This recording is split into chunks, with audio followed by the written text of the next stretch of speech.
for fear the gentleman should appear to them in the darkness. Of course, they are silly women, but some of the men are frightened too. As soon as it is dark, they won't go by the hut one by one, but only in a flock together. And the witnesses too."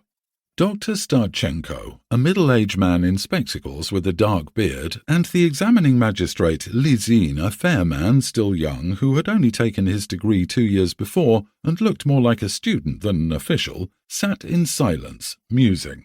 They were vexed that they were late. Now they had to wait till morning, and to stay here for the night, though it was not yet 6 o'clock, and they had before them a long evening, a dark night, boredom, uncomfortable beds, beetles and cold in the morning, and listening to the blizzard that howled in the chimney and in the loft. They both thought how unlike all this was the life which they would have chosen for themselves and of which they had once dreamed, and how far away they both were from their contemporaries, who were at that moment walking about the lighted streets in town, without noticing the weather, or were getting ready for the theatre, or sitting in their studies over a book. Oh, how much they would have given now only to stroll along the Nevsky Prospect, or along Petrovka in Moscow, to listen to decent singing, to sit for an hour or so in a restaurant. "Ooh, ooh," sang the storm in the loft, and something outside slammed viciously, probably the signboard on the hot. "You can do as you please, but I have no desire to stay here," said Starchenko, getting up. "It's not 6 yet. It's too early to go to bed. I'm off. Von Taunitz lives not far from here, only a couple of miles from Syrnya. I shall go to see him and spend the evening there. Constable, go and tell my coachman not to take the horses out. And what are you going to do?" he asked Lyzhin. "I don't know. I expect I shall go to sleep."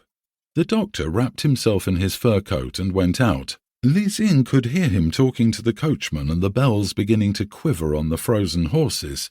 He drove off. "It's not nice for you, sir, to spend the night in here," said the constable. "Come into the other room. It's dirty, but for one night it won't matter. I'll get a samovar from a peasant and heat it directly. I'll heap up some hay for you, and then you go to sleep. And God bless you, Your Honour." A little later the examining magistrate was sitting in the kitchen drinking tea, while Loshadin the constable was standing at the door talking.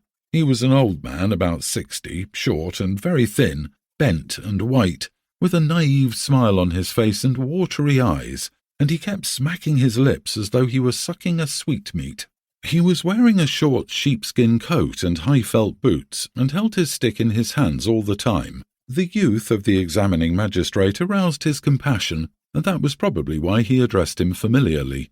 "The elders gave orders that he was to be informed when the police superintendent or the examining magistrate came," he said.